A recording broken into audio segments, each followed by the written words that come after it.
തമിഴ്നാട്ടിൽ സർക്കാർ രൂപീകരിക്കുകയാണ്. വിജയ് മുഖ്യമന്ത്രിയാകുമെന്ന് ഉറപ്പിക്കുന്നു. ഭൂരിപക്ഷം ഉറപ്പിക്കുകയാണ്. ടി.വി.കെ അധ്യക്ഷൻ വിജയ് ഗവർണറുമായി അല്പം മുമ്പ് കൂടിക്കാഴ്ച നടത്തി. 118 MLA-മാരുടെ പിന്തുണ കത്ത് ഗവർണർക്ക് കൈമാറിയിട്ടുണ്ട്. പക്ഷേ 120 പേരുടെയെങ്കിലും പിന്തുണ ഉണ്ട് എന്നാണ് ഇപ്പോൾ പുറത്തുവരുന്ന വിവരങ്ങൾ, കണക്കുകൾ. മുസ്ലിം ലീഗ് ടി.വി.കെയെ പുറത്തു നിന്ന് പിന്താങ്ങും എന്നതടക്കം പുതിയ വിവരങ്ങളുണ്ട്. അതേസമയം കൗതുകരമായ കാര്യം, കഴിഞ്ഞ ദിവസം കോൺഗ്രസ് ടി.വി.കെക്ക് പിന്തുണ പ്രഖ്യാപിച്ചിരിക്കുന്നു.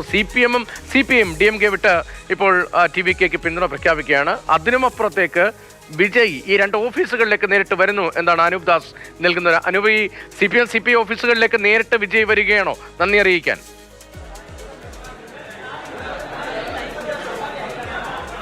അതെ, ഗവർണറെ കണ്ട് സർക്കാർ രൂപീകരണത്തിന് അവകാശവാദം ഉന്നയിച്ചതിനു ശേഷം വിജയ് ഇപ്പോൾ CPI ഓഫീസിലേക്ക് തിരിച്ചിരിക്കുകയാണ്. ഞാനിപ്പോൾ നിൽക്കുന്ന CPM സംസ്ഥാന കമ്മിറ്റി ഓഫീസിൽ നിന്ന് 500 മീറ്റർ അപ്പുറത്താണ് CPIയുടെ സംസ്ഥാന കമ്മിറ്റി ഓഫീസ്. അവിടെ CPI നേതാക്കളെല്ലാം ഉണ്ട്. അവരെ ഇപ്പോൾ കണ്ട് നന്ദി അറിയിക്കും. അതിനുശേഷം വിജയ് ഇങ്ങോട്ടേക്കാണ് വരുന്നത്. ഈ ഓഫീസ് ഇതുവരെ കണ്ടിട്ടില്ലാത്ത വിധമുള്ള വലിയ സുരക്ഷാ ക്രമീകരണമാണ് പോലീസ് ഇവിടെ ഒരുക്കിയിട്ടുള്ളത്. പ്രവർത്തകരെ ബാരിക്കേഡ് വെച്ച് തിരിച്ചിട്ടുണ്ട്. മറ്റാളുകളെ അകത്തേക്ക് കടത്തുന്നില്ല. വിജയ് ഇവിടെ എത്തി മുകളിലേക്ക് പോയി നേതാക്കന്മാരെ കണ്ട് അവിടെ CPM പോളിറ്റ് ബ്യൂറോ അംഗം K ബാലകൃഷ്ണനും ഒപ്പം മറ്റ് പ്രധാനപ്പെട്ട നേതാക്കളും എല്ലാം ഉണ്ട്. P ഷൺമുഖമുണ്ട്.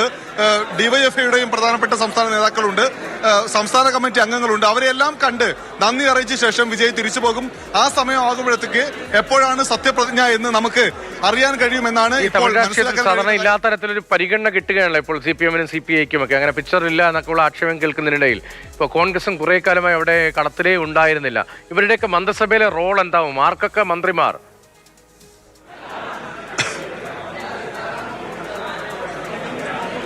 രതീഷ്, CPM-ഉം CPI-യും വ്യക്തമാക്കിയിരിക്കുന്നു, ഞങ്ങൾ DMK-ക്കൊപ്പം തന്നെയാണ്. ഞങ്ങൾ പോരാട്ടങ്ങളിലും പ്രക്ഷോഭങ്ങളിലും ജനങ്ങൾക്ക് വേണ്ടിയുള്ള ഇടപെടലുകളിലും DMK സഖ്യത്തിൽ തന്നെയാണ്.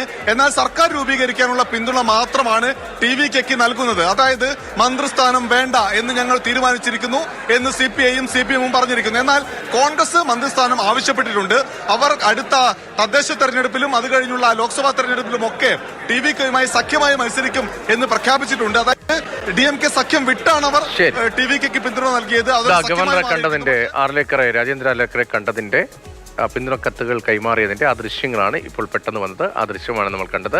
അല്പസമയത്തിനും കമ്മ്യൂണിസ്റ്റ് പാർട്ടികളുടെ ഓഫീസുകളിലേക്ക് വിജയ് എത്തുകയാണ്.